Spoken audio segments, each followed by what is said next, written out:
Good to bring David Cobb on with us on Halftime here. He's a writer at CBS Sports covering college basketball, college football. Knows plenty about the SEC, and we bring him on here today on Halftime. We'll get into what's going on, the situation with Penny Hardaway, name, image, and likeness, Eric Musselman, and anything else David thinks might work here for college basketball. David, how's your day going? Hey, going all right, fellas. Appreciate y'all having me on. Good to catch up with Drew again, just a few hours to the west of his old stomping ground. But yeah, I hope you guys are doing all right. Yeah, and just like 3.5 hours to the west is a basketball program that is not worried about losing their head coach, who is a favorite son for that Memphis Tigers basketball program, and certainly one of the more recognizable head coaches, I think, in the game right now. And interviewing with the Orlando Magic, it's obviously very serious. What do you think Penny's chances are of getting that job in Orlando? Yeah, I'll say I used to cover the NBA, and having been a beat writer for the Grizzlies, actually, when they were going through a coaching search a couple of years ago, I definitely think it's it needs to be noted that these things can drag on for quite a while. Those of us who have been raised in the SEC footprint, we're used to coaching searches being conducted with the utmost haste due to signing days and upcoming practices and things of that nature. There's not quite as much pressure in that regard in the NBA. So, this thing could drag on for a little bit. And if you really dig into it, it seems like they've interviewed or will interview, several candidates. So, I don't mean to diminish Penny's candidacy. I think if you're a Tennessee or a Memphis fan, you're taking this really, really seriously, and you should be nervous. But I don't get the sense that we're at the finish line on this thing per se. And I don't know if that's a good thing or a bad thing for Memphis basketball because, Thursday, July 1 is the deadline to enter the portal and be eligible immediately. And so if he were to take the job after that deadline, it might actually help their roster for next season because those guys would more or less be trapped at Memphis, the players on the current roster. Yeah, that's what I was getting to. This is so much different than, the rumors that always get thrown around following football season. Dan Mullen is interested in the NFL. Pat Fitzgerald is interested in the NFL. We hear this on and on again, but nobody that we've known, we've never been confirmed there's been a job interview like this, which is in such a public manner. And how do you how do you have a basketball program that's trying to recruit and deal with transferring players and all of that when your head coach is publicly out there looking not just for another job, but at a different level of the sport? Yeah, well, I think, so from Penny's standpoint, if it doesn't end up happening and he remains the Memphis coach, he'll be able to spin it in a way that all the Memphis media and the fans just, slurp it up and say, oh, yeah, yes, sir, Mr. Penny. You raised the profile of our program by reminding the world that you were coveted by the NBA. That'll work for a little bit. And that's what they'll do. Drew knows. Let's fast forward. Say that happens. Fast forward to the end of next February. If that team's on the bubble and struggling again in year 4 to make the NCAA tournament for the first time under Penny, then I think you might see the fans start to use this against him and say, well, Penny knew he couldn't get the job done. That's why he was trying to go to the Magic, or we wish he'd gone to the Magic. And so I think in the short term, if he stays, I think he'll be able to spin this in a way that kind of covers his bases in the short term with prospects, with the current roster, with the fan base. But in the long run, I think this is something that could kind of be used against him if his tenure doesn't start taking, a turn for the better at Memphis. Yeah, David, it always feels like throughout Penny Hardaway's entire tenure at the University of Memphis, it's been one roller coaster ride after another, one up, one straight down, a loop-de-loop thrown in there as well. Why hasn't there ever been a calming feeling around Penny Hardaway, and now you throw this wrench into the mix? It just always feels like maybe not one foot out the door, but the other shoe's about to drop. Something else is going to eventually happen. Why hasn't there been any stability there? Well, if you really think about it, the shortcomings there are shortcomings that were predictable. The thing that we all believed Penny would be good at, that he has been good at, is drumming up excitement and recruiting. He's done a good job in both of those regards. And in many ways, he's succeeded because those are some of the things that they hired him to do. His shortcomings and where the instability that you mentioned, where that comes in, is with, the inability to quickly adapt to the modern college game. I mean, we're talking about a guy who was coaching AAU and middle school basketball and high school basketball for many years. Somebody who was not actively involved in the college game. So we saw this past season, it took him until the middle of year 3 to really get comfortable with an offensive system. And then the other part of the instability and that feeling you mentioned, Drew, is obviously the uncertainty over the looming IARP decision that's about to come down on the program at some point over the James Wiseman snafu and the alleged improprieties that were involved in his recruitment. And so, that's obviously kind of a cloud that remains hovering over the program that really nobody knows how to interpret, just because that committee has yet to make a ruling of any kind on any of its several cases that it has pending.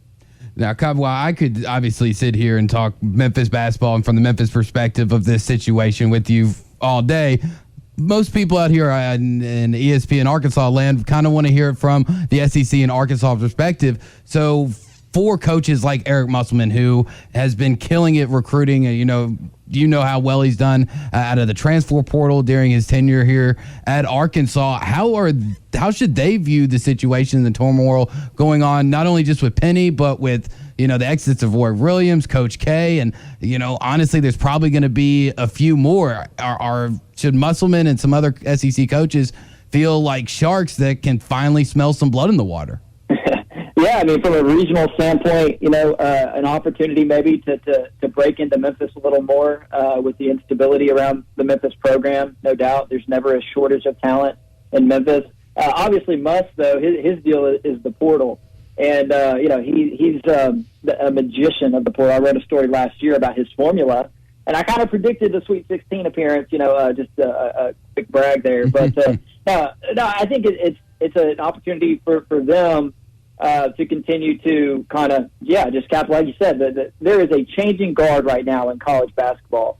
And, more so than just, Penny at the moment. Yeah, I mean, it's Roy Williams, Coach K, a lot of the ACC coaches beyond those two are getting on up there in years. And now you're seeing the rest of the SEC trying to play catch-up to what Arkansas has done so well by going all in on the portal. The portal's kind of been my thing this offseason. And, you see Auburn really making some hay in the portal. You see the SEC in general doing a really, really nice job in the portal in the transfer game. I still think Arkansas, to be honest, though, probably is the leader in terms of, identifying and bringing in talent via the transfer portal. And that's because Musselman's perfected that formula over a number of years, dating back to the beginning of his time at Nevada, before transferring was so prevalent. So, this is a new era, a new frontier in college basketball. And if you listen behind the scenes, one of the things that you hear in relation to Memphis is that Penny kind of gets a little weary of the grind, I guess, that's required of the portal era, and how your recruiting doesn't stop at signing day. And obviously, this is somebody who was not involved in the college game prior to becoming a head coach, and so. If coaches are out there kind of having that feeling, that positions Eric Musselman well to continue to thrive, because he's no stranger to the transfer game. It's the game he's been playing for years now. Well, and I think the word grind is thrown around too often sometimes, but not in the case that you just did, David, because it's obvious that Eric Musselman is all about the grind in every aspect of what you need to do as a head coach at a highly noticeable and visible college basketball program. And so I feel like Hunter Yurachek, when he hired Muss, I don't know if he knew exactly the direction that that college athletics was going in, but based on, his, let's just say it, mastery of the transfer portal, the way that he projects himself publicly on social media and every other way, the way that he's got the ability to adjust his style based upon the players that he has. Can you name another college basketball head coach that is positioned better to handle the changes in the sport that he coaches than Eric Musselman? You know, I think Scott Drew is right there too. Scott Drew and Kelvin Sampson, both in the Final Four this past season, were relying pretty heavily on transfers. Those two have done a really good job of kind of getting ahead of the curve and embracing what a lot of coaches are now being forced to embrace. And so I think they're well positioned to continue to be successful as well. And, also I thought it was almost laughable back during this coaching change cycle when, people were trying to get Scott Drew to Duke or Scott Drew to Indiana. Why? And honestly, Musselman's name was brought up in some of that stuff as well. And I get it. Muss has not historically been a guy who's stuck around in one job for a terribly long time. But at the same time, these guys are building something pretty solid where they are. And just because the programs that they're at are not your historical blue bloods doesn't mean that they can't be a modern blue blood in this new age of college athletics that we're entering with the prevalence of transferring and the availability of things such as name, image, and likeness. So I just think that, I just kind of thought that was strange because to me, I see a new class sort of emerging, where guys are building their own thing in certain places and aren't going to just go all in on the resources of a historical place like a North Carolina or an Indiana or a Duke or a Kentucky just because of the name. I mean, in this era, I think you are perfectly capable of building something sustainable and championship worthy at a place that maybe doesn't have that historical pedigree. Cobb, you brought up the NIL, and that obviously starts on Thursday.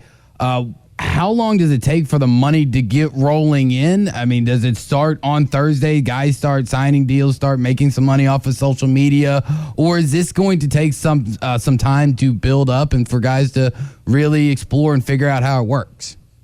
Yeah, I think the latter. I just think that everybody's in such a scramble mode right now with trying to figure out what the rules are, and if there are rules at all.